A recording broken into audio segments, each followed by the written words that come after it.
This episode of the Offroad Podcast is sponsored by Warren, Colby Valve, and 4Patriots. Offroad Podcast 423, mid-size rigs with V8s. Tonight, Aaron eats some pudding, Coy meets a guy named Josh, and Ben floats away. Welcome to the Offroad Podcast, a podcast about everything off-road. We cover the news, review products, and interview people in the off-road industry. Your hosts tonight are Aaron, and my name is Coy. Welcome to the show, everybody.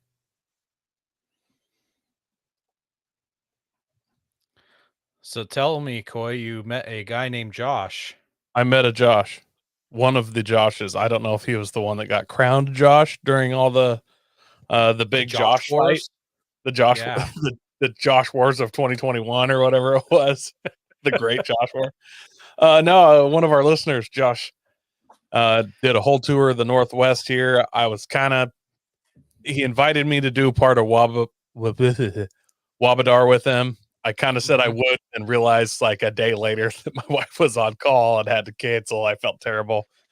Yeah. Ben said he would and then didn't go as well. So he forced himself upon me and just drove to my house like, hey, can I stay there? I'm like, absolutely.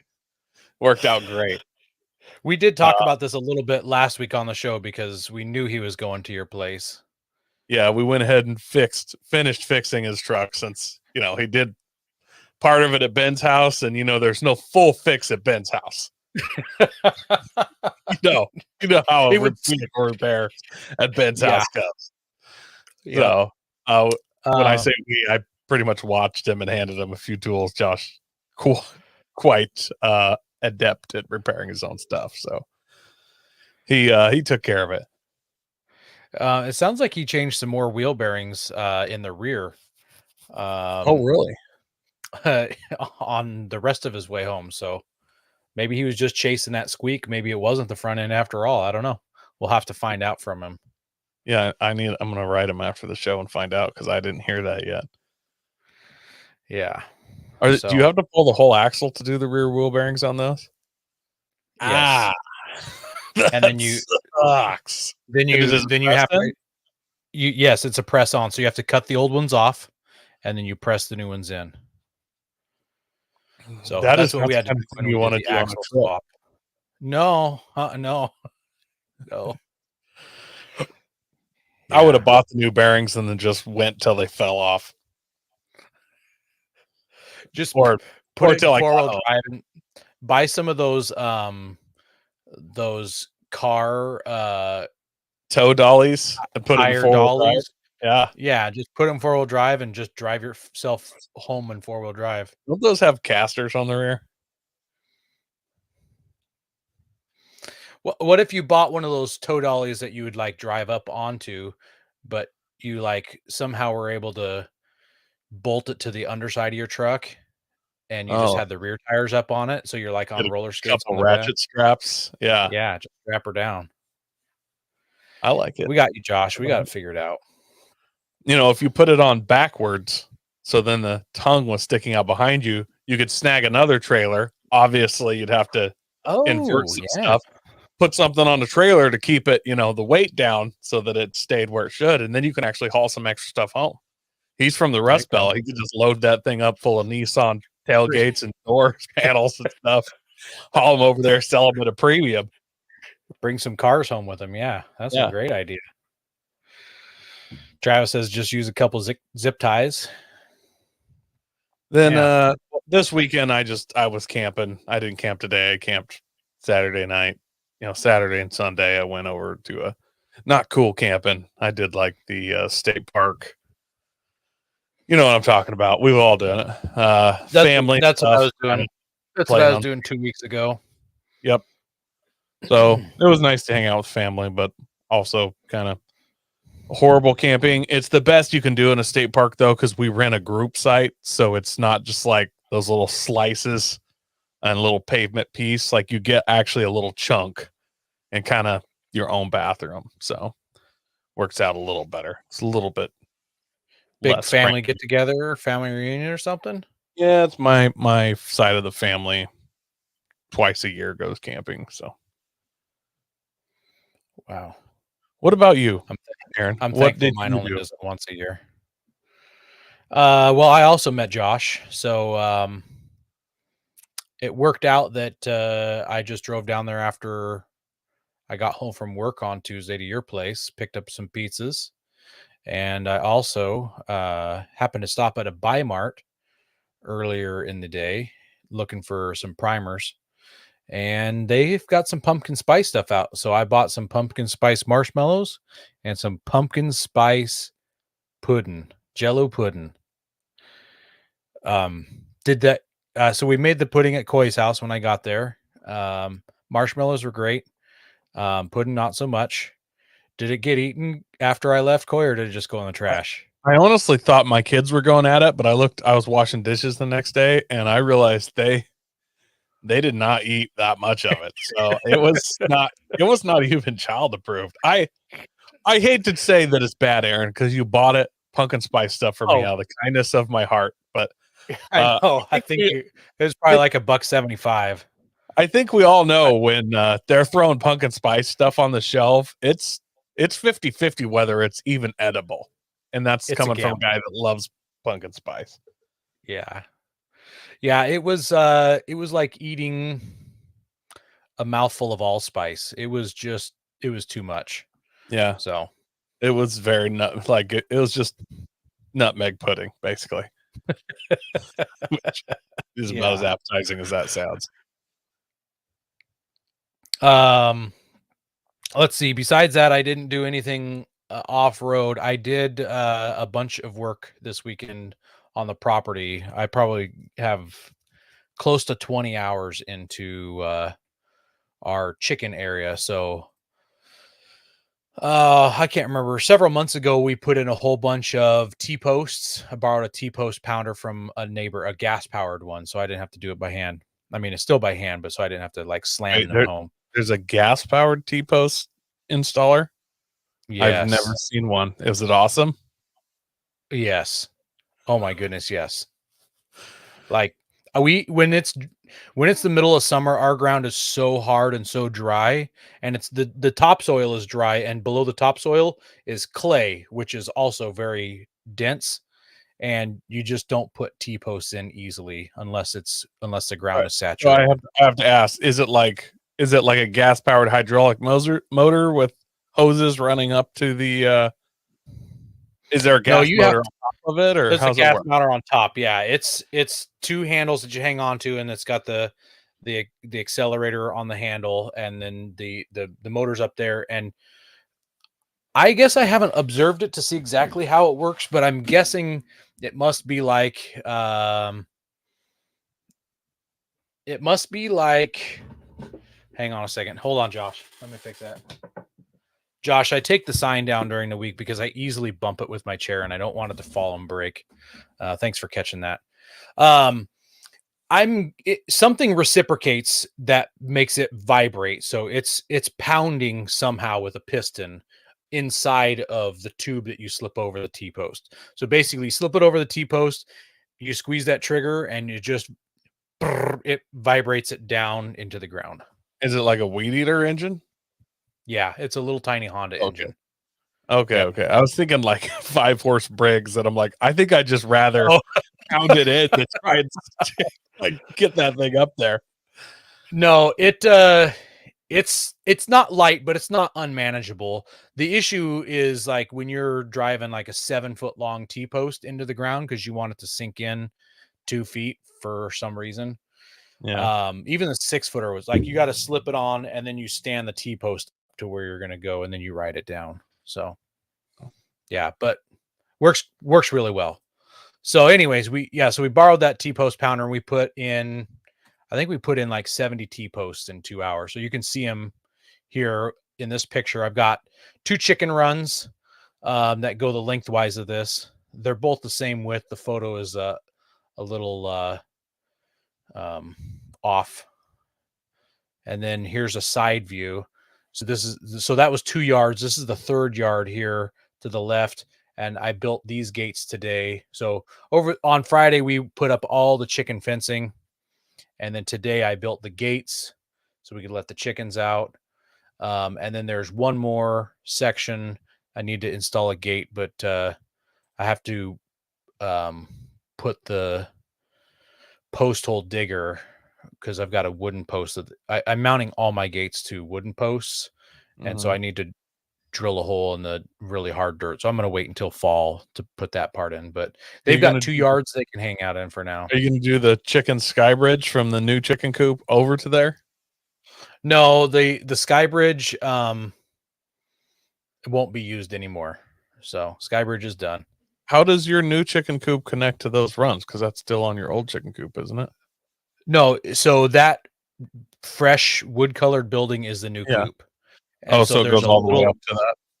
Yep, there's like a 15 by 15 square, like a common yard, I guess you could call it, and they go into that common yard, and then you can open individual gates to put them into whichever yard you want them into. You can segregate them however you'd like.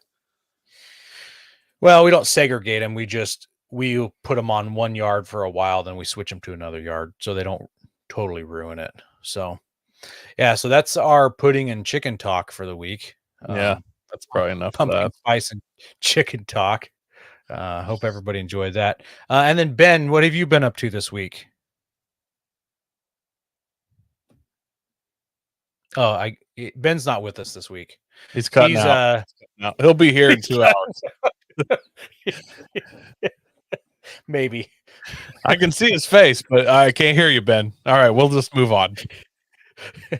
So Ben went camping in Eastern Washington this weekend, and I think he was rafting or inner tubing or something on a river today. So, yeah.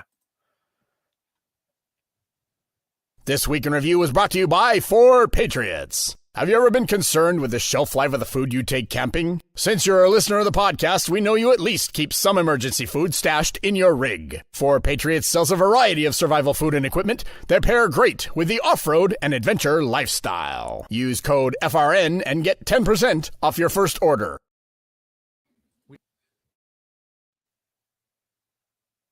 We also want to thank our sponsor, Patriot Patch. Head over to patriotpatch.co and check out their selection of great patches, shirts, cleaning mats, signs, and stickers. You can also join the Patch of the Month Club for $15 and receive a patch, matching sticker, and artist proof each month. You know, I've been thinking, Coy, we've got our patches for sale, and some people have said they don't know that we have our patches for sale.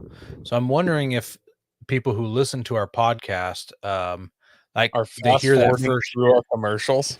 They fast forward through the commercial and they don't know that at the end of the Patriot Patch ad that we are trying to rep our patches. So I wonder if we need to rep our patches at the beginning of the show or something so that they don't. Maybe we need to just like middle of a news article, just be like, "Oh, and that reminds me before I finish this." Yeah, I'm gonna do like a product placement version on podcasts, though. Yeah, let's do another ad though, just for fun. Have tire troubles ever left you deflated? Colby Valve has got you covered. Ever have a valve stem leak? Colby Valve makes reusable and easily replaceable valve stems that don't require you to remove your tire from the wheel. They work with your off-road rig, ATV, side-by-side, commuter vehicle, or even your tractor. Never be left stranded again because of a busted valve stem. They also have a tire repair kit for those punctures that keep you away from doing your favorite thing, wheeling. Make sure to check out colbyvalve.com or ask for them at your local off-road products store. Josh is asking who does the voiceover ads for us. Ben has a relative that does some voiceover stuff, so yeah, he does it. Are you maybe Josh is interested? I don't reach out to us, Josh. Let us know. Maybe you want to take on the next commercial for us. We're going to jump into the news here. But before I talk about the news, I just want to thank everybody that sent in pictures for our new show lead in and lead out. That it looks really cool. We got a new music for it and everything. We asked for some pictures. We got a lot and a great response. Yeah. Really appreciate that, guys. All right. This is brought to you by Auto Blog. The Mahindra Roxor isn't a Jeep, according to the court. For now. Finally. Well, For now. Uh-oh. For now. Uh-oh. Okay. You got me on bated breath here. Yeah. So Jeep's years-long fight to stop the Indian firm Mahindra from selling the Roxor in the United States due to trademark infringement has experienced a setback. The brand can continue selling the redesigned version of its open-top side-by-side, the Eastern District Court of Michigan decided. It's been a bitter legal battle opposing the two opposing car makers in the late 2010s when Jeep, which was a part at that time of Fiat Chrysler automobiles, claimed that Roxor looked too much like a CJ. Which, even if it does look like a CJ, in my mind, you quit making the CJ 20 years before that. Like, so what? Like, it's Is it competing with CJ sales?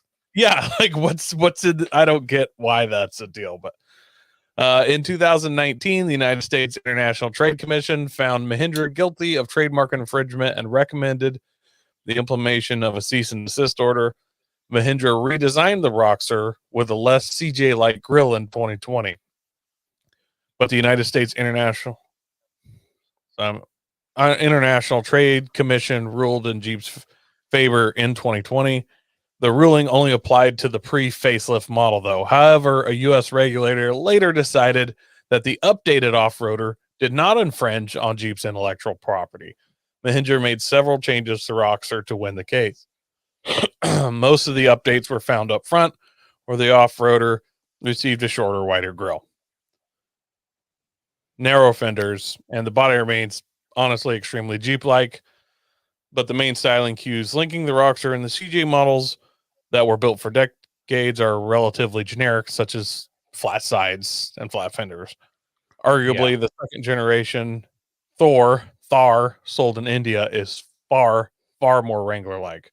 I don't know if you guys have seen the Mahindra Thar that's for sale in India. It's not available here. They're talking about bringing it to Europe, but I don't think they'll even try to bring it here, honestly.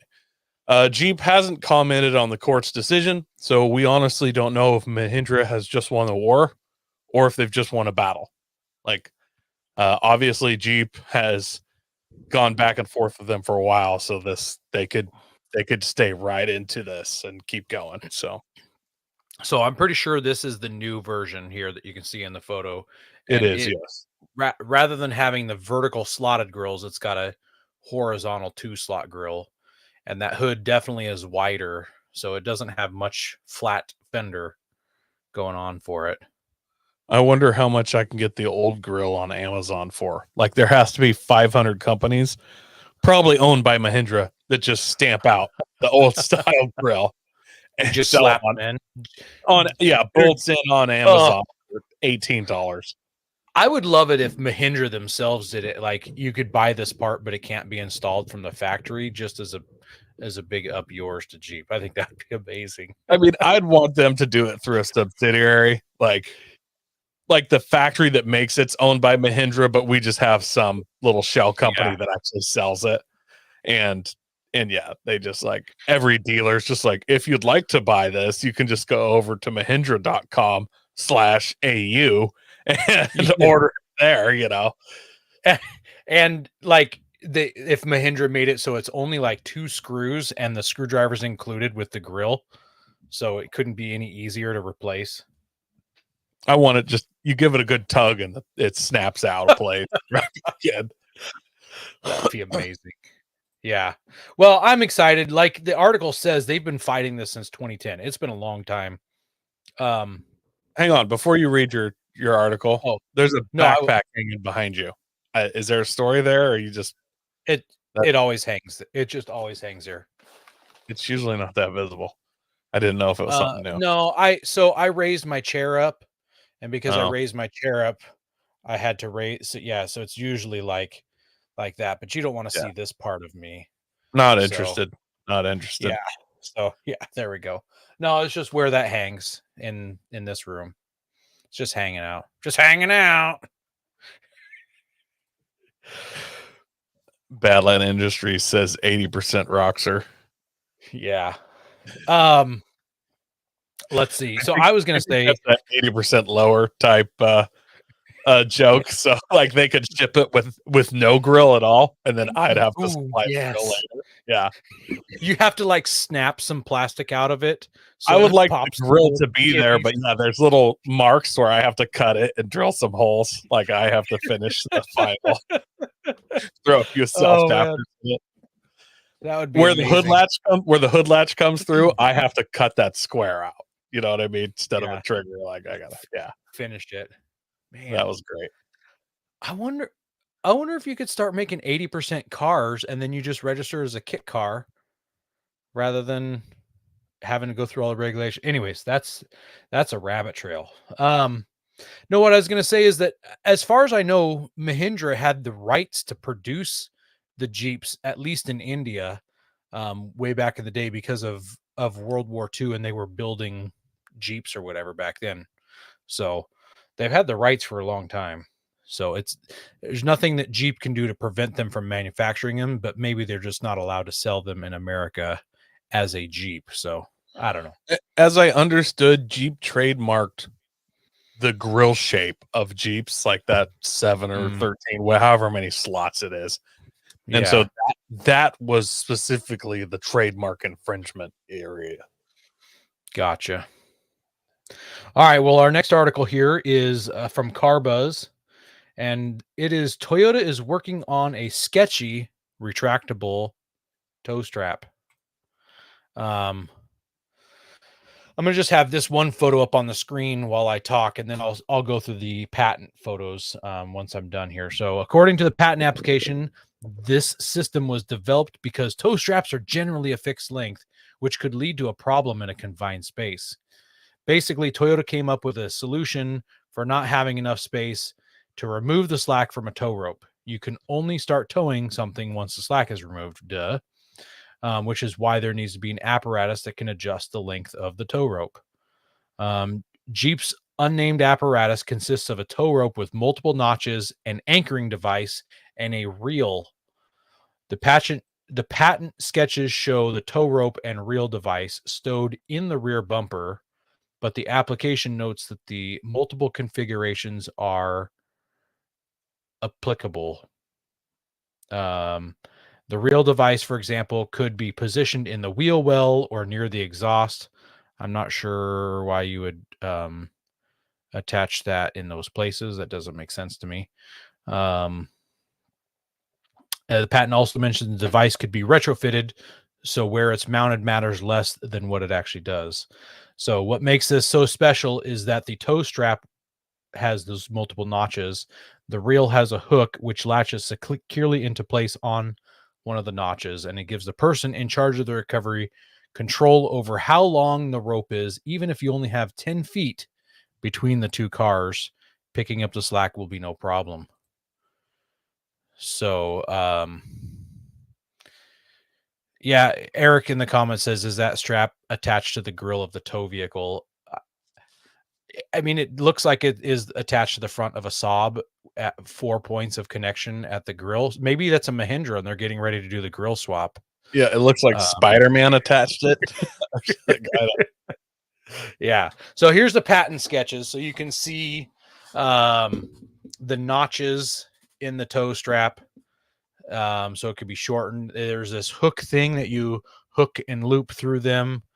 Here's the reel, which looks suspiciously like those things on front of boat trailers. And then here's that same photo, not over top of a Toyota Tacoma bumper. So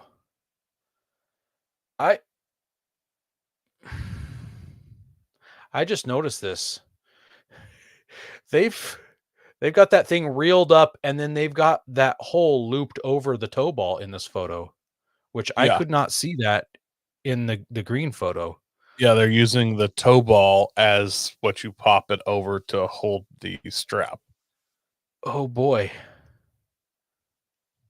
But I mean, this is a patent sketch. That doesn't mean a lot. And theoretically, according to their other sketches, all of the stopping of the strap is done with that weird piece at the actual crank. So theoretically, the tow ball wouldn't be having much stress on it, right? I would expect all the stress to be on that tow ball. Well, go back to your other picture though. The See, it crank locks. one? Yeah, it locks the strap right there in front of that. So that's where the stopping is happening. I just assumed that thing was stowed there when it's all cranked in, when it's all reeled in. I don't know.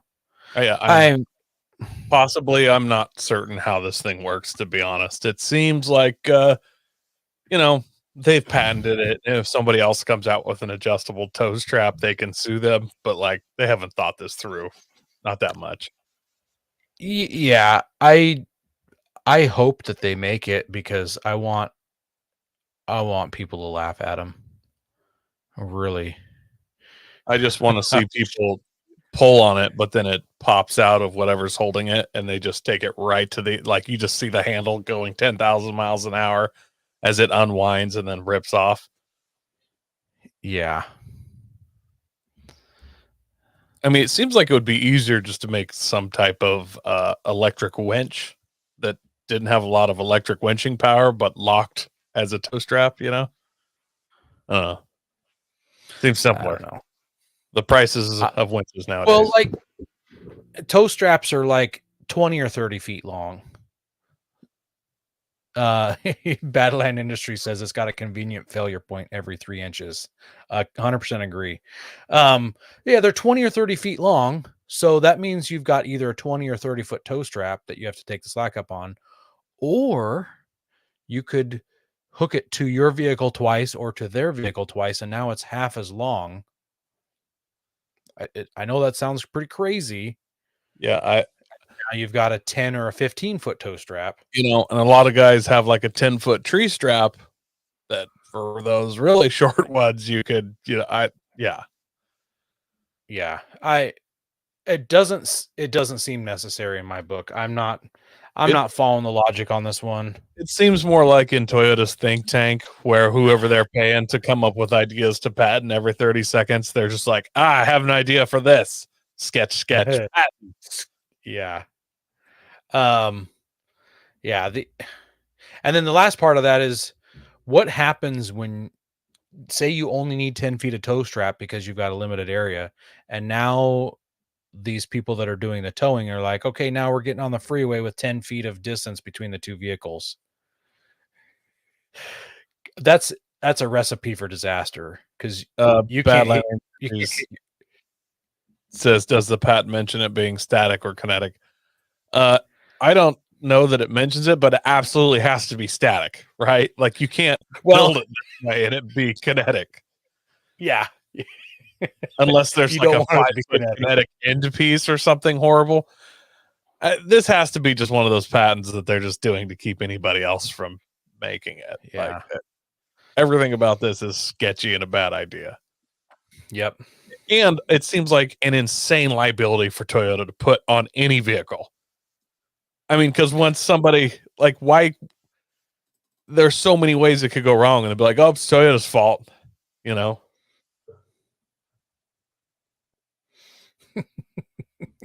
Josh asked if it has instructions for the user for who does the braking. Once again, it's just a patent, so it's not out there yet. I really hope they make it because I want people to point out how flawed it is. I think that would just be wonderful. It's a silly gizmo. So yeah. But like I was saying, you should not tow another vehicle with 10 feet of strap at highway speeds. Probably not even at 30 miles an hour is that a good idea, because I mean, honestly, it's illegal to tow like that like you're not allowed in most states. You're not legally allowed to tow that way. It doesn't matter if you have a 100-foot strap. It doesn't stop people. It's never stopped me. No, I mean, like, yeah, I've done it 100 times.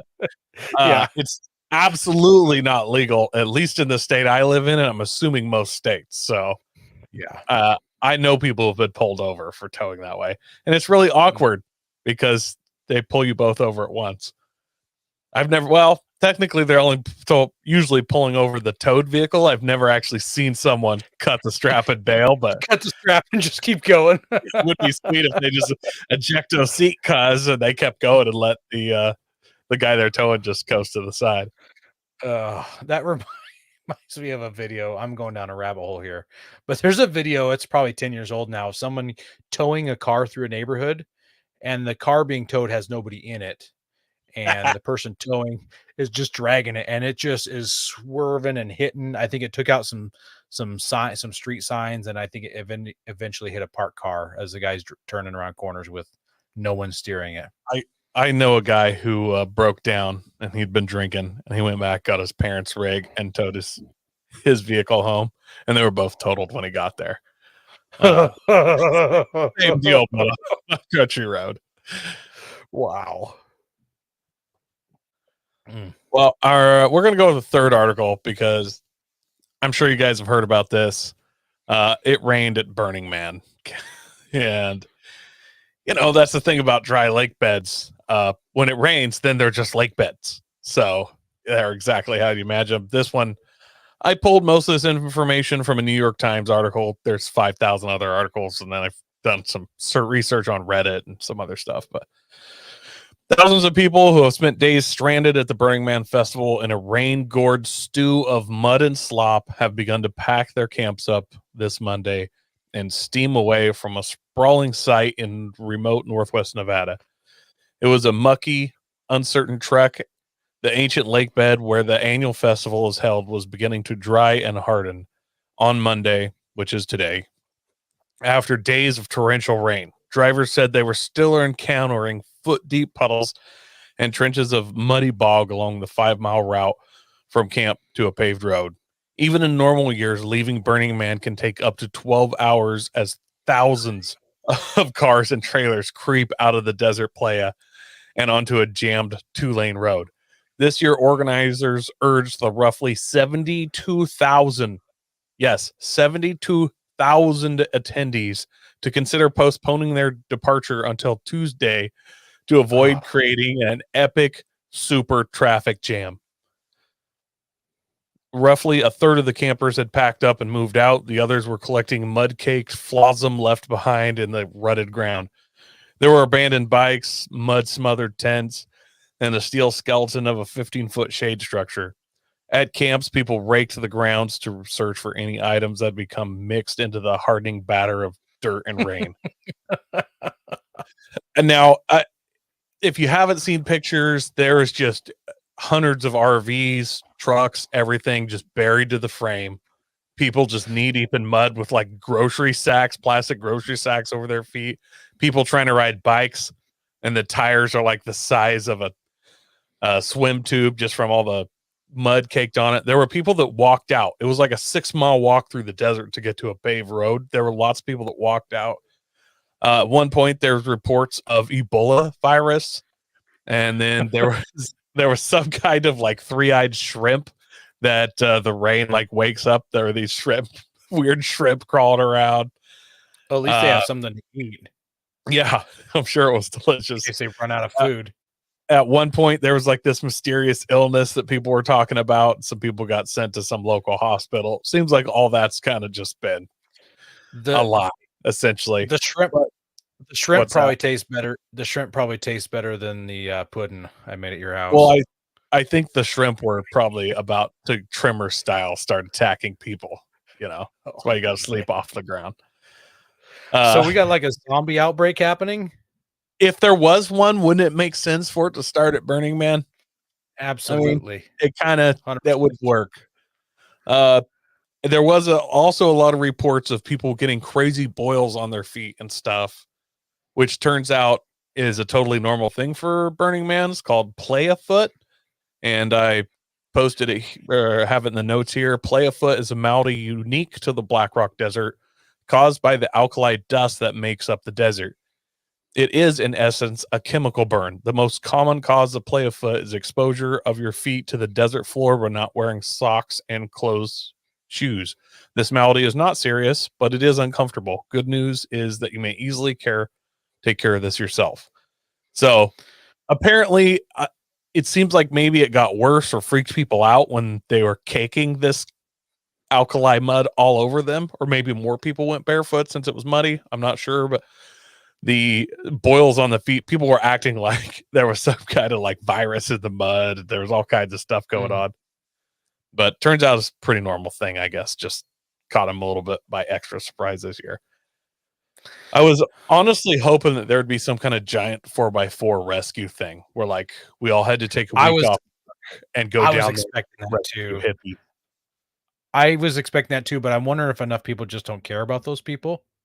Like, Well, they weren't letting anybody in or out. Like they closed the roads. So you couldn't even go in and get them. Like they just said, don't move, which was honestly seems illegal, but probably a great idea because it would have just rutted it up to the point where even when it dried, they couldn't have got out. You know, I wonder if this is a long shot, but whoever was in charge of the direct energy weapon that started the fires at Maui, if they could have like done these guys a solid and maybe like, I don't know, heated up the ground so it'd get the water to go away quicker. If they could just take a pass over Northwest Nevada and just do whatever they got to do. I don't think they could stop from the temptation of vaporizing all those campers, except for there's got to be a camper and some tents out there with blue roofs. The blue tarp on top of there. Yeah, they wouldn't have got burned up. All the blue tarps would have been fine, but everything else. Yeah. My question is, all the people that like rent RVs and stuff that live in Nevada and stuff, and they're like, yeah, rent it for Burning Man. Like already seems like a bad idea. And who knows what condition and what's happened for me personally, what has happened inside my RV during Burning Man. And now like you have to be sitting at home just going, oh Lord, please let them return it. Yeah. I'm gonna pull up a picture real quick of a Tundra. The Badland Industry says a local group categorically denied rescues that direction. Why should they destroy their vehicles for the poor decisions of the burners? Wow. All right, here's a photo of a Tundra that's stuck in the playa mud. And it's like, in this photo, it's only like 1.5 inches deep. So yeah, I don't see how that's actually this guy couldn't. Yeah. So someone put a stick in the ground next to it and wrote on it, it says, the hubris of man. So it's like when you go to an art museum and they've got like a description next to the photo. It says the hubris of man. Metal and ego on wet playa, Burning Man 2023. This piece illustrates the artist suffering the consequences of their choices, a living example of how not to be a gigantic bell end. I'm not sure what a bell end is. I guess I'm not hip to that lingo, but apparently that's a bad thing. You don't want to be a bell end. And what I think's funny is this basically happens every 5 years or so at Overland Expo because it's in a dry lake bed.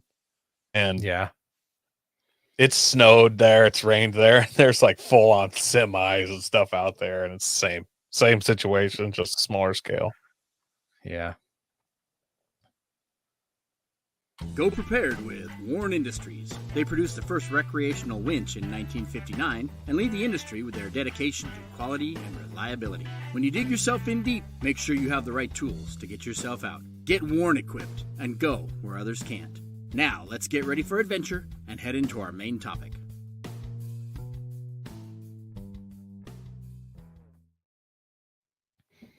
So some of you out there might not be quite satisfied with your horsepower and torque numbers. I don't blame you. A bunch of you got little 4-cylinders or V6s.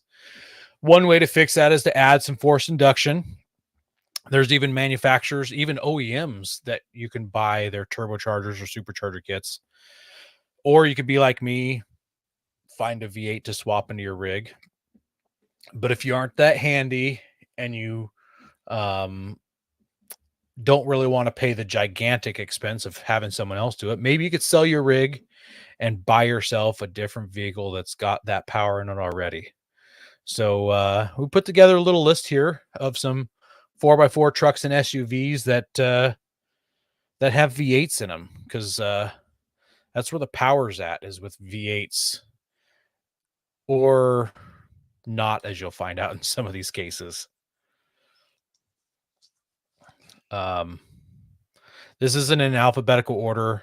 I don't have pictures, unfortunately. We didn't have a chance to get pictures for all these vehicles, but yeah. So the first one we're going to kick it off with, and this is actually the vehicle, its sister truck that made me think of this article. So we're going to talk about the Dodge Durango first. So the Dakota was the vehicle that made me even think about this whole article. So shut up, Josh. It works great. So Dodge Durango, they've had 3 generations of this. The first year range was in 98 and it ran till 03. And you could get 4 different V8 engines in this thing.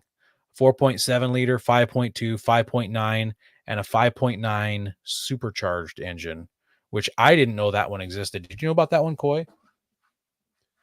I was not aware of that either, not in that year range.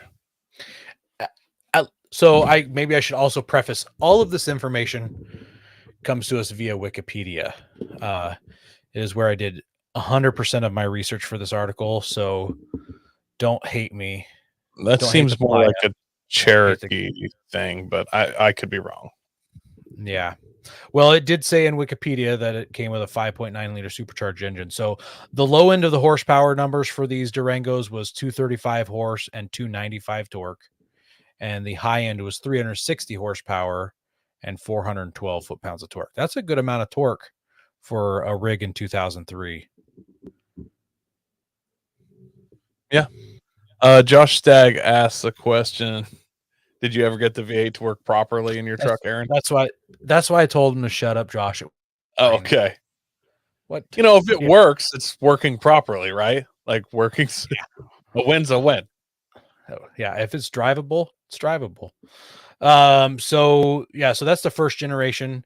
The second generation is from 04 to 09, and they had 3 engine choices. So we lost one of the V8 options. So we've got a 4.7, a 5.7, and a 5.7 hybrid. So we lost that 5.9 Magnum, which Dodge was known for really well, that Magnum engine. So again, we got 235 horse and 300 torque on the bottom end, and 390 horse and 499 torque on the top end with that hybrid. So that hybrid's making a lot of torque. And then the current year range for the Durango, 5.7, 6.2, and 6.4 liter, 360 horse to 530 torque, up to 710 horsepower and 875 foot-pounds of torque. Now I got to say, I didn't dig very deep into this, but I'm very sure that you cannot get the Trackhawk in a 4-wheel drive with a transfer case. So not all these numbers are applicable to off-road models. All-wheel drive. Yeah. I'd like to see how it does on the Playa, though.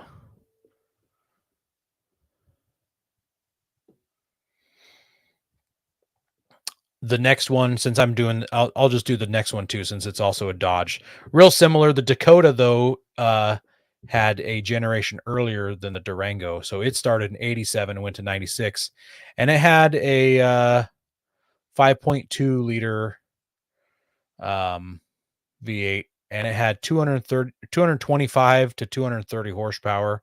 And I couldn't find torque numbers on that one. But I'm sure it was in the low 300s of torque, if it even hit 300, which both of those numbers are under what like V6s that aren't hybrids or forced induction are today. So, in fact, in that year range, you couldn't even get 4-wheel drive. Yeah. Yes, Josh, 220 out of a V8. That is absolutely not true.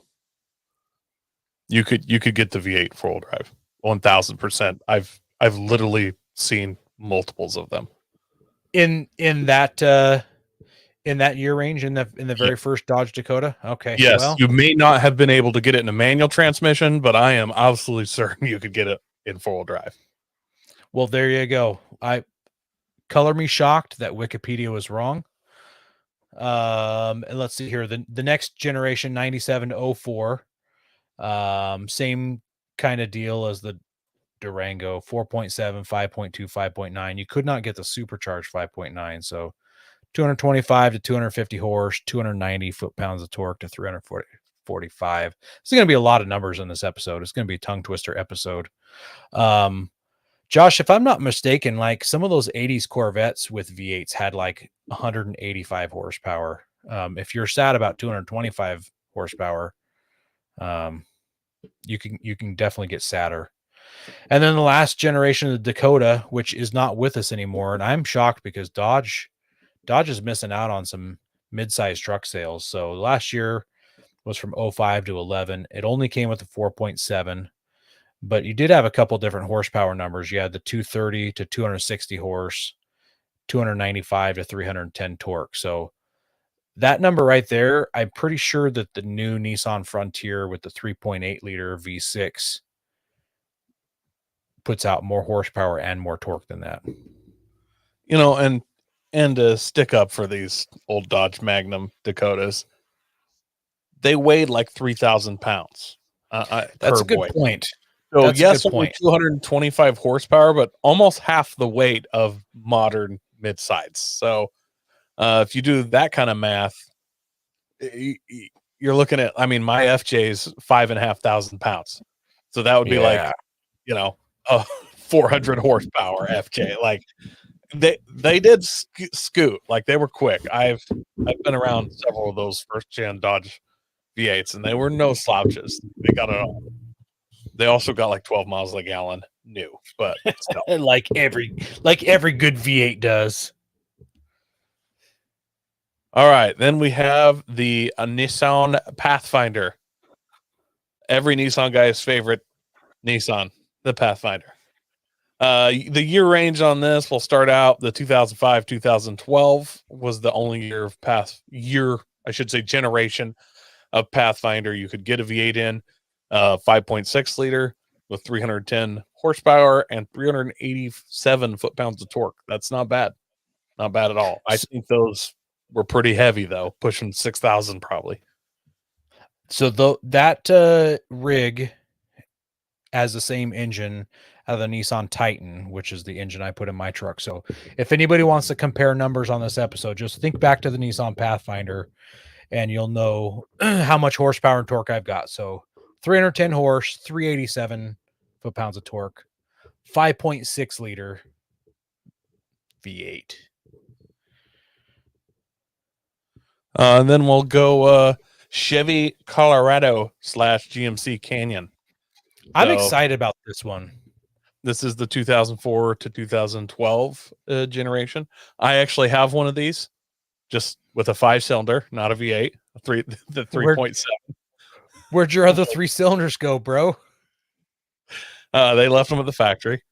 But you could get these with a 5.3 liter at 300 horsepower, 320 foot-pounds of torque. I believe this was essentially the Iron Block LS. I don't know what that means, the truck LS, but I know lots of guys would build the daylights out of these. So pretty cool truck. Like, I'm surprised more guys aren't into these. So I don't know a ton about LS. The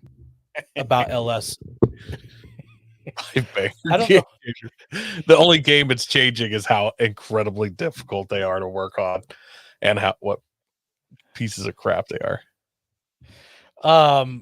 So my gut tells me that if it's an LS engine, that it would probably bolt up to any LS engine would bolt into that chassis. I'm sure they all use similar bolt patterns on the blocks, maybe different. So you're saying you could just drop like a ZR2 supercharged LS in there, LS7 or an LS9 with a dry sump. I don't know. I don't see why you couldn't. And if you're going that far, just get a different transmission. Like, who cares? Yeah. Badland says the V8s in the Colorado were IH8 and IH9 with the VVT LS variants. So it maybe necessarily isn't an LS. It's an LS variant, but fingers crossed. I've not done any research. I really would hope though that they would at least bolt in. You still have to do a lot of work, but at least it would bolt in. And along that same vein, a lot of people don't know this, but the Hummer H3 and the H3T, the pickup truck version, you could also get that with the 5.3 liter with the same horsepower, 300 horse, 320 torque. So, and I'd be curious to know how light those Colorados are. Well, look at this. Badland Industries must have a Colorado because he says he's putting a 6.0 in his Colorado and it's on 40s. So, and he says they do. So I'm assuming that means that LSs just bolt into them. So that's awesome. You'll have to. It's getting cooler by the second. Yeah, you'll have to send us some pictures to our Facebook or to our offroadpodcast@gmail.com. Let's talk to him about some listener rides episodes here. It's been a while since we did one of those. Good Lord. Colorado on 40s. All right, this next one I'm going to take because Ben had to step out for a minute. So I was going to have Ben cover this, but he just isn't with us at this second. Toyota 4Runner. Ben always talks about how he wished he had the 4Runner with the V8, and we always wish that for him as well. So it had a 4.7 liter, 325 horse, 235 horse, 315 torque. And I want to point out, I made sure to do the research on this because Coy has brought this up many times, that the V6 had more horsepower, 245 horse. So it had 10 more horsepower, although it had less torque by, let's see here. That is 33. It had 33 less torque, but it had 10 more horsepower. So kind of interesting. There's little to no advantage, in my opinion. Right. Other than saying, and I think that the V8 only came with the full-time all-wheel drive versus the whatnot. I will versed on Toyota that stuff. V8, the 1UZ, whatever. It's known to be one of the best, like, reliability and amount of miles you can put on it is insane. Like everybody loves that for That's that. Good. But also, it does weigh. Of course, it weighs more than a V6. It's a V8. Where do you think that torque comes from? Rotating mass, not from power. Yeah. So other than the actual like reliability part of that particular motor, it's a great motor, but it's not like the V6. What is it? 2GR FE or whatever. Or I can't even remember what motor's in my truck now, but they're not bad motors. Like people put 300,000 on those all the time. Like Ben. Ben's has got more than 250,000 miles on it for sure. Yeah. So, Coy, I think you threw this next one out there. Why don't you take this next one? Yeah, the Toyota T100, one of the worst trucks Toyota ever made. Turns out it doesn't have a V8. I thought that one did. I would have expected it to. Yeah, well, that's probably another reason why it's one of the worst trucks Toyota ever made. I think it's easily the worst truck. Like I don't think there's a lot of back and forth in that being the worst body. Do you think we could do an entire episode on the T100? Like how bad it is, or what? Yeah, we could try. I'd have to do some more research, but there we go. In my podcast ideas, what was the T100? I've added it to the list. Okay. So, yeah. So hopefully we can make an episode about it. Josh, other than the weight, low power, poor reliability, bad gas mileage, and high cost, it's a pretty good motor. Oh man. Power, reliability, cheap. Pick two, Yeah. Toyota never picks power ever. Or cheap. Well, yeah, they doubled down on reliability most of the time. Yeah, they pick reliability twice. Let's see. Also, we're gonna go Toyota Land Cruiser. And we're going to start out with the 100 series, and we're going to end with the 100 series, because when we're saying mid-size, that's really, in my opinion, the fairest way to do it. It came with a 4.7 liter, 228 horsepower, 302 foot-pounds of torque. So I guess the same engine as the 4Runner. Yeah. No, they put that in a bunch of stuff. It's a good motor. I mean, and they put it in a heavier chassis, and it has less horsepower and less torque than the 4Runner had. Yeah. No, they detuned it, obviously. Either detuned it, or like it was just not enough space for the exhaust. They had smaller exhaust pipes or tighter manifolds, or probably had heavier flywheels or something. Yeah, that's funny. We went ahead and threw the 200 series in here. I feel like this is kind of on the edge of mid-size, but it's in here. That came with either a 4.7 or a 5.7, and yes, pretty sure that's the same 4.7 or a variant of the last one we talked about. So you could get that between 271 horsepower and 381 horsepower, 275 foot-pounds of torque to 386. So the 5.7, obviously more power, but more power, baby. Yeah, that's a 200 series. You pay for it. Yep. These two, like I said, I'm not a huge Toyota guy. I don't know much about I don't know about these Lexus rigs. So we got the Lexus GX and then the LX. So in the GX from 03 to 09, it only came with the 4.7. We've already talked about those power numbers, 235, 320 torque. And then the next year, the next model of the GX, 2010 to 22, it came with a 4.6. So it lost 1/10 of a liter somehow, but it's up to 301 horsepower and 329 foot-pounds of torque. And then the LX, which is its bigger brother. So I think we discussed before the show, I think the GX is based on like a 4Runner type chassis, and the LX is based on a Land Cruiser chassis. The GX 470. It's not just the GX 470. Oh, just the 470? Okay. Well, there's multiple. There's a whole line of GX series vehicles. Yeah, there is. The 470 is essentially a V8 runner or a 4-door. It's FJ Cruiser 4Runner-esque, a Pareto with an Lexus badge. Something. Well, the LX from 98 to 02 came with that same 4.7 that we've talked about, 235 horse, 328 torque. And then the next generation 08 to 2021, 3 different engine choices. And this could be because there's different LX models, 4.6, 4.7, and a 5.7. So you could 268 horse up to 450 horsepower, which is quite a bunch. And the torque is 302 to 521 foot-pounds of torque. So that's a great number. 450 horse, 521 torque out of the 5.7.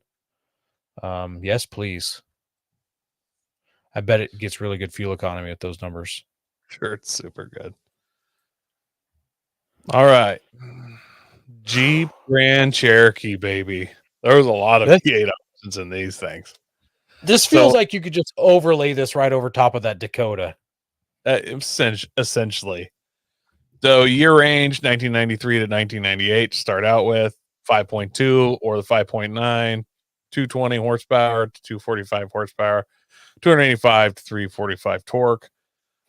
Basically just overlaying the Dakota and the Durango once again. Then we'll do the 1999 to 2004 Jeep Grand Cherokee model. Came with 4.7 liter V8, 235, 265 horsepower, 295 to 325 torque.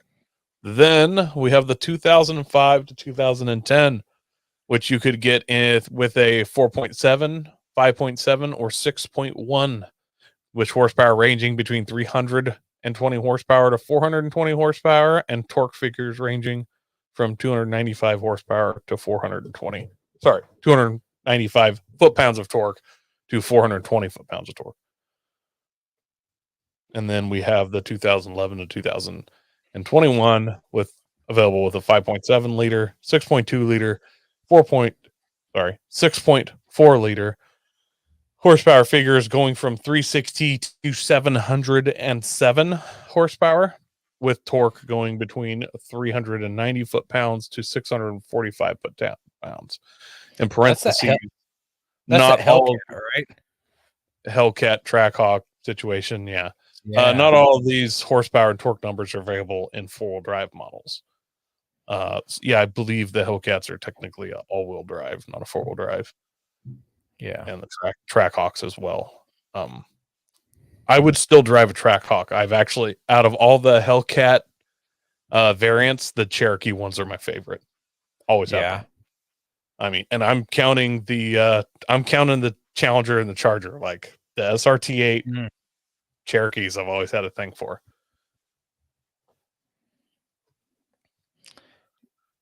Yeah, they make an awesome sound.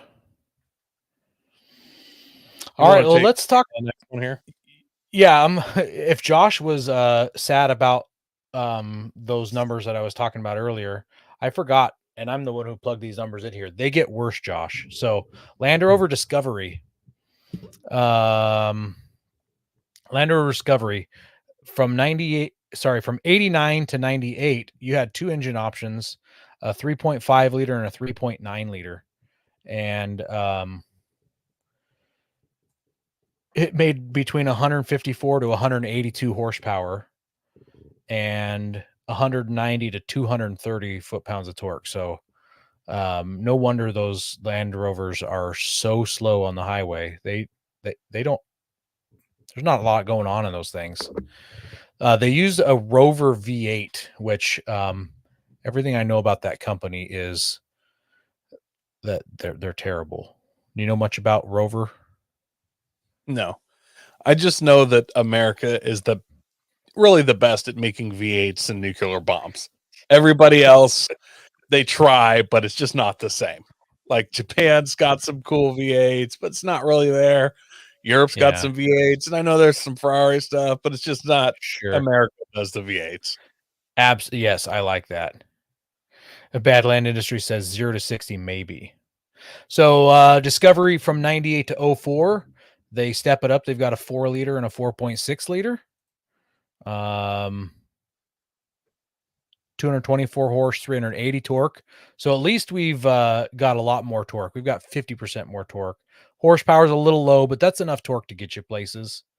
04 to 09, they've got a 4.4 liter engine, 295 horse, 312 torque. That's a really low torque number. And then 2010 to 2016, they keep stepping up here in engine sizes. We're at a 5 liter, 285 horse, 380 torque. So yeah, I don't know. And then I'm going to do another Land Rover here. The 90 series, 110 series, and the Defender. So they came with, as far as V8s go, the 3.2, the 3.5, and the 5 liter. And I couldn't get high-end horsepower numbers, but the low end, the 3.2 liter V8 had 114 horsepower, 188 foot-pounds of torque. That's super sad. I don't know how you get 114 horsepower out of a V8. That's pretty pathetic. Well, you try hard and don't believe in yourself. Believe is the secret to success.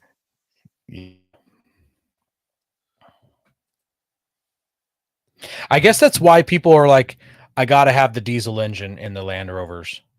The diesels are the way to go. They still aren't going to be fast, but they're definitely going to have a lot more torque, and probably even more horsepower than these gas engines. Just imagine how much fuel that V8 burns to make 114 horsepower. Like, you literally have the gas mileage of a V8 with the power of a single cam Honda from the early 90s. I'm pretty sure that there's like 2-cylinder motorcycles that make this much horsepower. Oh, Mazda Miatas make more horsepower. I think the 1.6 Miata, the early 90s, makes more power. It's a 1.6. Here. Geo Metros. There are Geo Metros that make more power than this. It might be the turbo model, but still. My first Ford Escort had a 2-liter engine in it, and it made 110 horsepower, and this makes 114. So, yeah. I had a 2-liter engine in my Honda that made like 145 horsepower. So, then we're going to go with the Ford Explorer year range 95 2001. Came with a 5-liter V8, 230. Was it really 5-liter? Was it really a 5-liter? That's what it says here. I don't know. 4.99.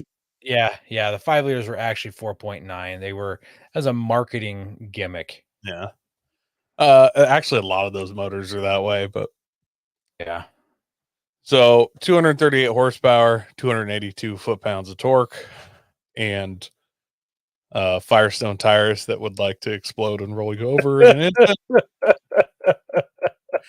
I read a whole thing about how Firestone took all that heat, but Ford actually like screwed up on the pressure they were supposed to run, and they were putting like 30 pounds of pressure in those tires. They're supposed to have like 65 or something, and so they're over. It really technically wasn't all Firestone's fault. Interesting story. And then we have the 2006 2010 with a 4.6 liter at 292 horsepower, 315 foot-pounds of torque. Still really low. Yeah. I mean, it's low, but that's still nothing to scoff at. 300 horsepower and 300 foot-pounds of torque. Like, that's not bad. Yeah. Let's scoot you right along. Yeah, it will. I guess maybe we're just 10 years farther into, actually that started in 06. So we're 18 years farther along in technology than where they were at when they started with this 4.6. So I guess maybe that's why we've really come along with the turbo V6s these days. So it's kind of making all the other old school V8s look lame. So I get that. But I mean, like even just regular V6s are pumping out great numbers. So things are just more refined. Yeah. We talk about it all the time. The fastest car, me and my friends group of had, race cars, air quotes, would get beat by a modern Altima, hands down, stock off the showroom floor. Probably a Stinger would smoke everything me and my buddies had. Absolutely. Just destroy us. Bone stock. Can you imagine if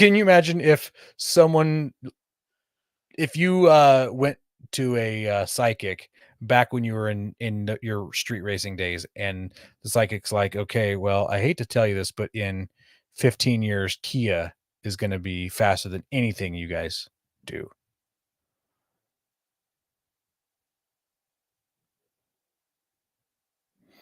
I don't know if you froze up or if I froze up. One of us froze up. Can I imagine if what? If you went to a psychic back in your street racing days and they're like, just so you know, in 15 years, a Kia is going to be faster than anything you drive off the showroom floor, not too expensive. How sad would that make you? Oh, I would have just grabbed my nitrous bottle and cracked it open and just ended it. Just closed the door, sealed up the whole car, and just opened the bottle. Waited for the end. Yeah. Badlands says that his 23 Canyon is 390 horsepower and 430 foot-pounds of torque, and that's out of that 2.7 4-cylinder turbo engine. So yeah, it's amazing what they're making for horsepower now. I love it. I just want to point out that 23 years ago, there wasn't a single guy from Chevy that would talk about how much power a 4-cylinder turbo could make and not just be like, my V8's better. And now they're in your face. All these like Chevy guys and Fords are like, oh, I got an EcoBoost. It's as good as the V8. You're like, hey, I remember talking to you guys about this a long time ago. All right, guys. you need to let us know if we missed anything. I'm certain we did. There's got to be more V8 mid-sizes out there, but we just wanted to slam a few out, see what you guys had to say. Anyways, next week we're doing an episode called Alcohol Abuse. Aaron is going to be gone, and it's just me and Ben. So we're gonna tell some stories that we've experienced and come across, seen. So if you have any good alcohol stories, go ahead and throw those up in the comments next week. And bring a beer to the podcast with you. Drink with us. I'm gonna have some beers. We're gonna drink a little bit and tell some stories. I hope Ben has non-alcoholic beer. Oh, I bought pumpkin spice beer just for this. Magnums, like big cans, dude. Big cans, huge. Yes, awesome. Well, thanks everybody for listening in this week. We appreciate you guys. We love it that you're in the comments, chatting with us, telling us your stories, talking about how much horsepower your rigs have or how little horsepower your rigs have. We really do appreciate you guys. Make sure you're sharing us with your friends, helping our show grow. And God bless America. Don't forget to visit Patriot Patch and join the Patch of the Month Club. Check out our Gaia affiliate link for up to 40% off. Also, don't forget to head over to Warren Colby Valve and 4 Patriots to see all of their great products. We are a proud part of the Firearms Radio Network. Got a question or comment? Send it to us through our Linktree account or by searching for Offroad Podcast. Also, you can listen to us live at overlandradio.com Mondays at 7 p.m. Pacific.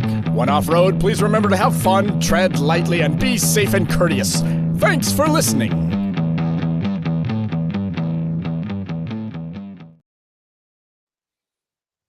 That new outro is just jamming, especially that picture of you and my truck together. Yes. Bass guitar going. Love it. Love it. Doop, doop, doop, doop, doop, doop.